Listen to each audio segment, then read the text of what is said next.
Okay, so in this video, this is going to be two videos about threading rims. So we'll do a video of threading the rim, and then we'll do a video about threading the underpart. So I'm starting with the top. This could be a full mouthpiece, but it's just a top. This is a rim that I want and a cup that I don't want. So I'm going to keep the rim and destroy the cup. Now there's a couple of reasons that you would do this. The one most people think of is that you can keep the same rim and put different underparts in, and that way your rim will always be exactly the same. Well, that is true, but in reality, when you need to switch mouthpieces, usually you need to switch mouthpieces fast. So unscrewing a rim and putting another underpart is something that kind of doesn't happen. You need two different mouthpieces if you want to do a quick switch. So, I mean, it's a good reason, but it's almost not the main reason to have a screw rim. One of the better reasons to have a screw rim is that it's a really good way to dial in the depth of your mouthpiece. And another really good reason would be so that you can come up with a lot of different mouthpieces that you might be able to experiment with. But since they might not have the rim you like, then you can't really experiment that much. So you can experiment with underparts and keep the rim the same. So it's good for finding a mouthpiece. So let's talk about dialing in the depth. Well, when you hollow out this rim, there's a certain amount of cup that's still attached to the rim. And then if it's Bob Reeves style, which I like, that's 1/8 of an inch is attached to the top. So the line where your mouthpiece's parts meet is 1/8 inch down from the high point. That means there's a lot of mouthpiece attached to the rim. Almost half, or maybe even more than half of your mouthpiece is actually on the rim and not the underpart, which I thought was weird at first, but I really do like that better now that I've done many Reeves-style conversions. It's good to have that much mouthpiece attached to your rim, I think. Anyway, so let's say you have this rim threaded and hollowed out and, made to it. And say you want it a little bit shallower, where you can just face off the tiniest amount off of the inner face, let's say 2/1000, screw it back on, and then you are 2/1000 shallower, which you can feel. Or you could take 2/1000 and shave it off the end of the underpart. Your 2/1000 would come off a different part of the cup, of course, which, that might be what you want. But there's ways to get say you got it almost dialed in, and you say, I just want it a tiny bit shallower. Well, if you have it screw rim, then you can just face off one of them and dial that in 1 or 2/1000 at a time until it hits right what you want. It's a good way to dial in a mouthpiece. So, having said that, we're going to go ahead and do it. So I'm going to get this in the chuck. I'm going to get it nice and centered, and the centering in the chuck is really important. So I'm going to get it, you have to put it in the chuck this way because we've got to come in from this side. I'm going to center initially to the throat, the hole in there. Okay. Then, when we get it close to being able to thread, I'm going to put the indicator in again, and from the inside, I'm going to indicate where this is on right about where the mouthpiece is going to match to the underpart. I'm going to do that by taking this prong, going in the inside and angling a little bit and touching right about there, and then tapping around until I get that centered. Then I'm going to thread that, and the threads will be right in center with this part of the cup, which is where it's going to match the underpart. That's kind of critical. By the way, you could do this with a tap. I even have a tap, a 3/4 750 tap, 3/4 inch by 30, a 750 by 32 threads per inch tap is what Bob Reeves threads are. And you can do it with the tap, but it's not as good. When you tap a back bore with the tap, when you thread a back bore with the tap, it comes out good usually. When you thread a big thing like this with a big old tap, sometimes it doesn't catch quite right, and it's a little hard to get your concentricity right. So I'm going to cut these in the lathe, which is the better way to do it, and we'll get going. Okay, so now I've got this centered. Now I'm going to come in here and cut this material off. I'm going to leave the rim, I'm going to leave 1/2 inch thick, 500 thousandths. So here we go.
I'm cleaning up the edge of the hole a little bit. So now I got it faced off and most of the material taken away. Now I have to kind of do a starter hole. So I gotta start hollowing that out. I'm gonna start off with kind of a big drill bit. Just hog on through there.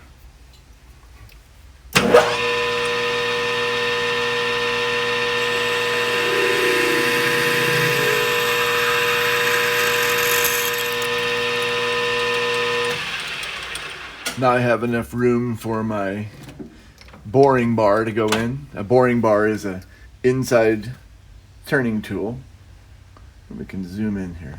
Nope, can't zoom in. Anyway, it's got, I can get closer.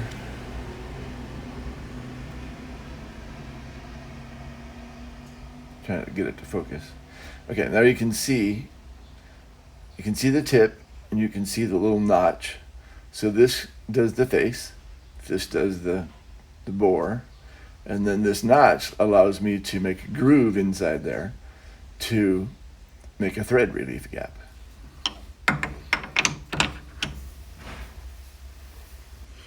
Okay, so I drew a drawing of what we're doing. So this is the numbers that we have to have. This is the 0 point on the lathe, and this is 500. That means that this thing is a 1/2 inch thick.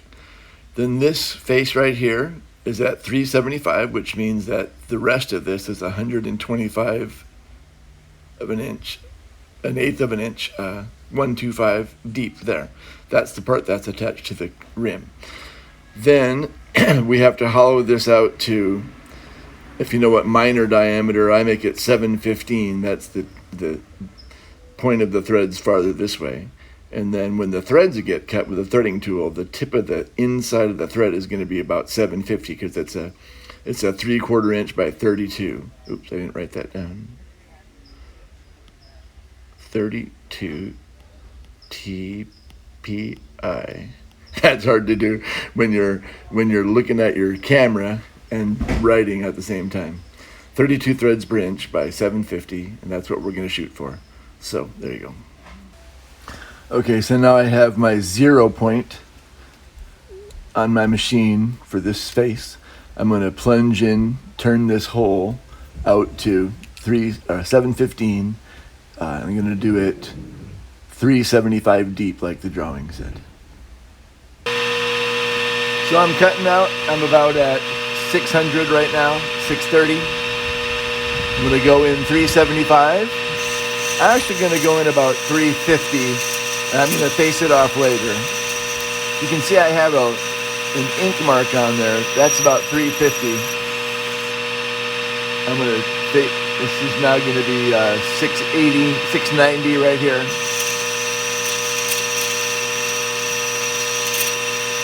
You can take off, you don't want to take huge cuts because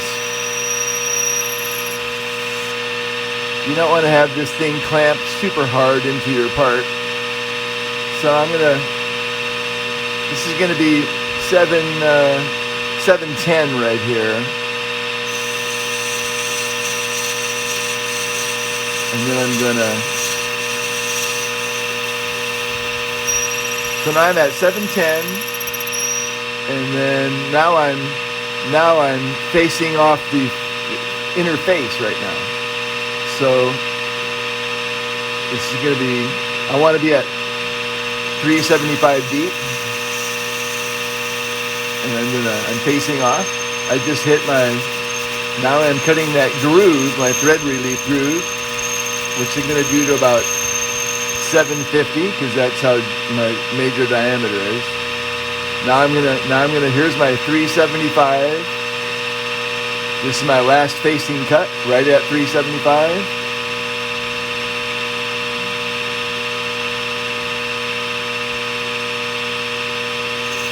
Cutting. I'm gonna bring that baby all the way down to 750. And I'll have a nice thread relief gap in there.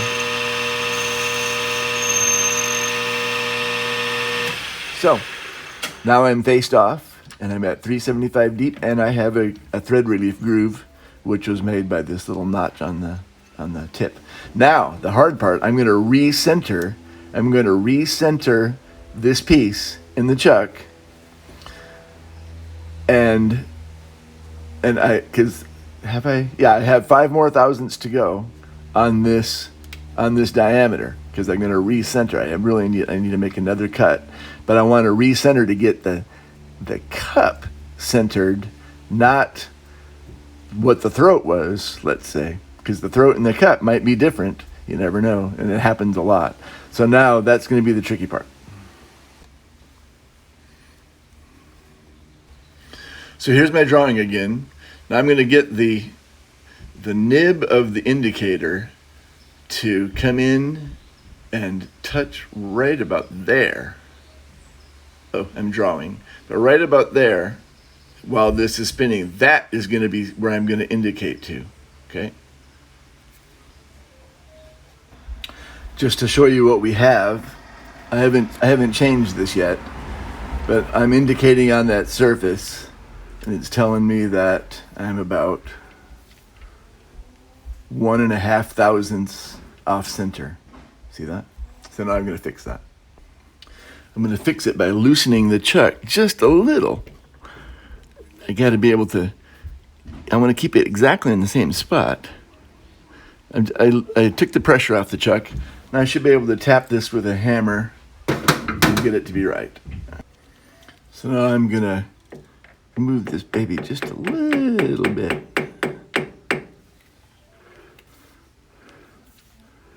Oh yeah, 0.2 of a thou right there.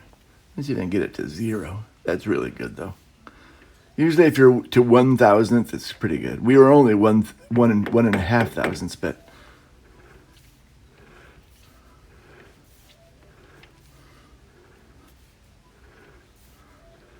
still 0.2. I'm gonna leave it. 0.2 of a thousandth is good enough for me. So getting that recentered in the chuck is the most important thing to doing this good. Otherwise, I mean, when you have a screw rim, you really want those threads, the under part and the rim, to be totally concentric. So when they come together, there's no weird line. I mean, the diameters have to be the same. Actually, they don't even have to be the same, but it's good to be concentric. I've seen guys that the rim is 20 or 30 thousandths different diameter where it meets the underpart than what the underpart is, and it still plays all right, and they play it that way. Like they have a Bobby Shoe 1.5 rim on a 1C cup. I know a guy who has that, and it's not re-machined to blend those two parts together because you almost is so far apart you wouldn't almost be able to do it. And he plays it that way, and it's fine. I've seen other guys where the diameter of the rim is bigger than the diameter of the cup, so there's a little ledge, and that doesn't seem to cause any problems. There's a lot of leeway with that on a rim. Almost no leeway with that on a back bore. But on a rim, you really want them to be right. So now it's concentric. That's the main thing. So now it's going to, if the underpart is concentric, then this rim is going to really look good on there. So now I'm going to make my final diameter cut. Now that it's centered, I'm going to recenter this bore so it's exactly in concentricity with the inner part of the cup. And I have about one more cut to go. So this is going to be 7/15. I'm dialing it into my DROs. You'd have to measure this, of course, if you don't have DROs. Not that big of a deal. Right about there. I hit my undercut. So I've set the threads for my machine. I slowed the speed way down. See how slow it's going? I like to thread slow. You should thread slow. I'm going 70 RPMs. I used to go 200, but I kind of like it works good and it's a little more relaxed going slow. So now I'm going to, basically I have to make my cut. This tip I need to be at 750 or so, which means I'm at 715, which means I have to cut about 35 thousandths. So that means I have to do about I got to cut about, I'm going to start by cutting 15 thousandths deep. That would put me at 715, 15. And I'm going to cut about 15 thousandths deep and see what happens. Okay. So that means I need to take about 45 thousandths off the diameter. So that's how I'm going to approach my numbers. When I get close, I'm going to start checking it with an underpart.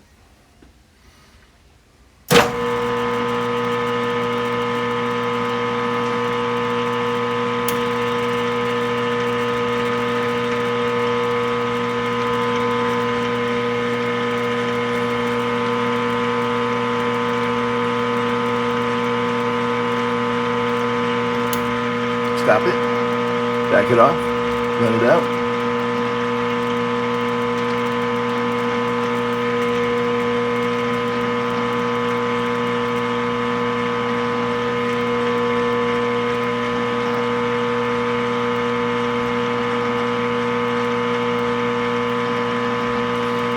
I'm going to be about 10 thousandths right now.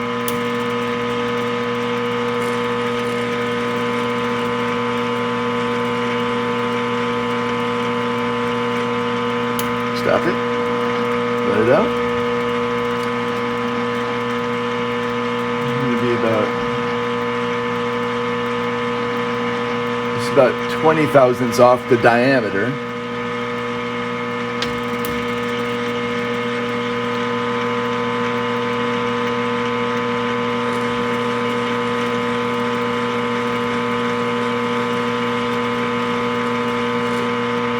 Stop it.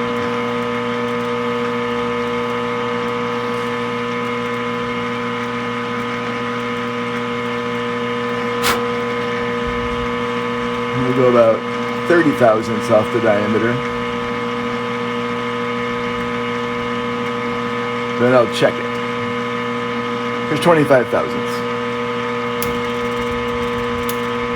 And I like how it grabbed that time, so I'm going to grab the next mark.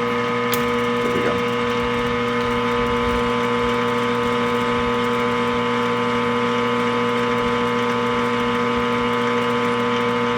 Stop it.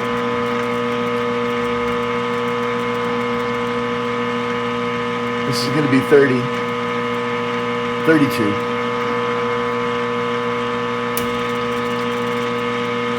I'm shooting for about 35. I'm going to check it after this one. Stop it.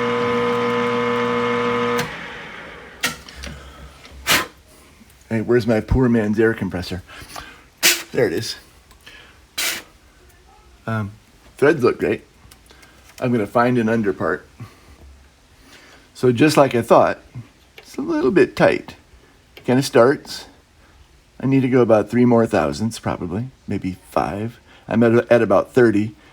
I need to change the diameter by 35 because I was at 715. I needed to be at 750, which means I had to increase the diameter of the tip by 35 thousandths. This was about 30, 32, I think I said. And it's a little bit, well, it won't go on. I could maybe force it, but I'm going to make probably 2 more cuts. So this cut is going to be, put me right at 750. I probably have to go a little bit more than that, but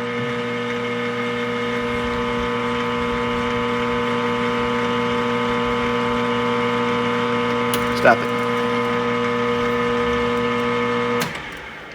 And let's check it again. Well, it's pretty good, but it's a little, just a tiny bit tight, and it won't allow for silver plating if it ever gets silver plated on these threads either. So I'm gonna take 1 more cut, and this cut is only going to be 1/1000th deeper. Sometimes you can just make your cut the same size. It'll take a little bit off, and that might be all you need to relax it a little bit. This will be the last cut right here.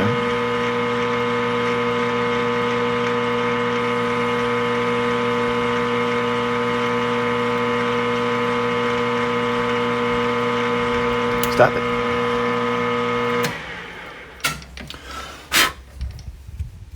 That cut took a little more shavings than I thought it would.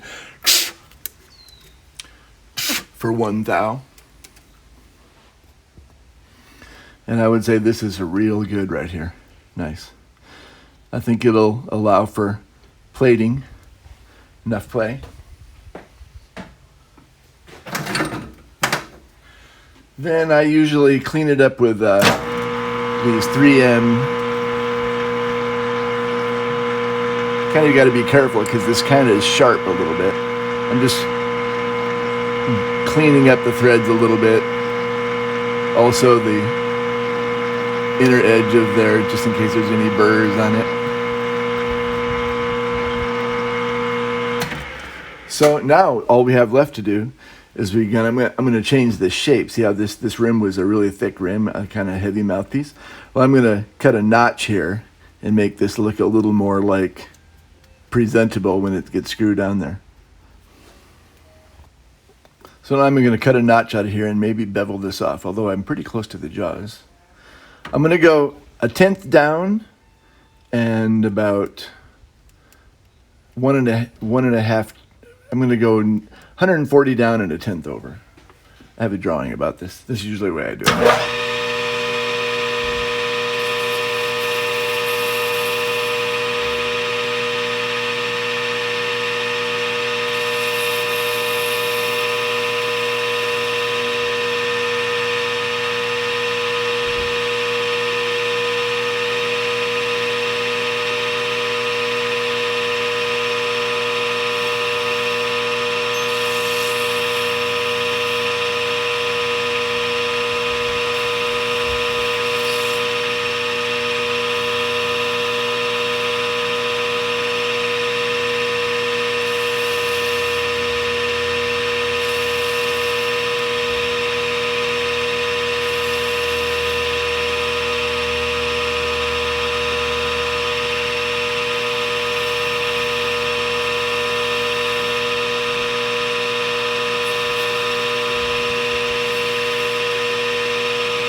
Then I'm going to bevel that off there. I'm going to round that off with my mouthpiece cutting, cup cutting tool.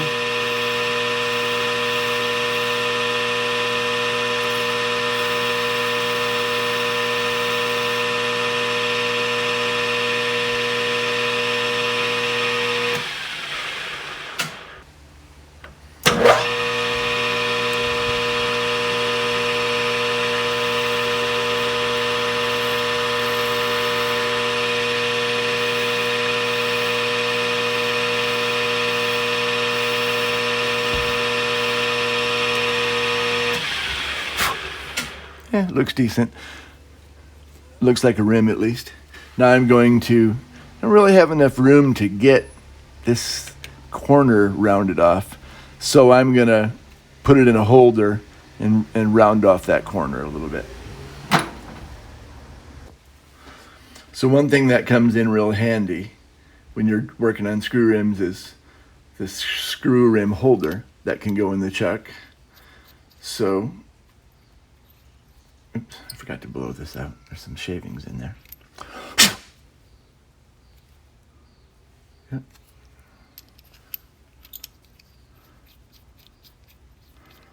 This now, when I screw this onto here, this part will go in the chuck. Then I can work on the rim. Now, if you're modifying a rim for somebody, that's how you do it. It's really good because once you get this in the chuck, you just turn the rim on there. Just dropped it on the floor. That happens sometimes, I guess. No editing in these videos. You can just keep this part in the chuck, work on the rim, screw it off, put it on the under part, have somebody play test it and say, I want to take it just a little bit this or that, make it a little, change the rim, change the diameter, or change the depth by moving that face up on the inside. And that's where a little bit really is effective. You don't have to change anything else. So I'm going to put this in the chuck now. So since I need to get kind of the back edge of that, I'm going to use a tool like this. See that? That will get on the back side of this. I can round that off. Getting a little bit close to those jaws, but I'll make it. I just need to give that a little bit roundness. By the way, when that fell on the ground, I was lucky that I have like soft material down here. It's good for your feet, and it's really good for when you drop something. So here we go.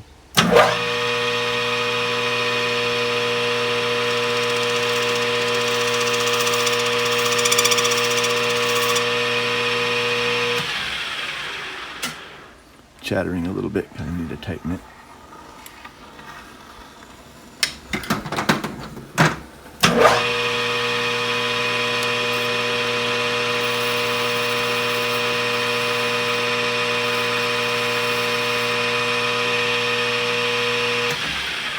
Okay, now I've rounded that edge off a little bit so it looks better. By the way, this length of a tool is not nearly as good as this length of a tool because it just tends to chatter. And this one's so short, you can get your hand right up on it. It's good. I use this tool occasionally, but I don't really like it. So we're done now. Now, depending on what underpart we put it on, it's either going to fit or not fit. We'll get to that when we get to that. But right now we saved this rim because we liked it. We're not going to change anything about the diameter of that because that was the parameter that I wanted to keep when I decided to cut this rim off.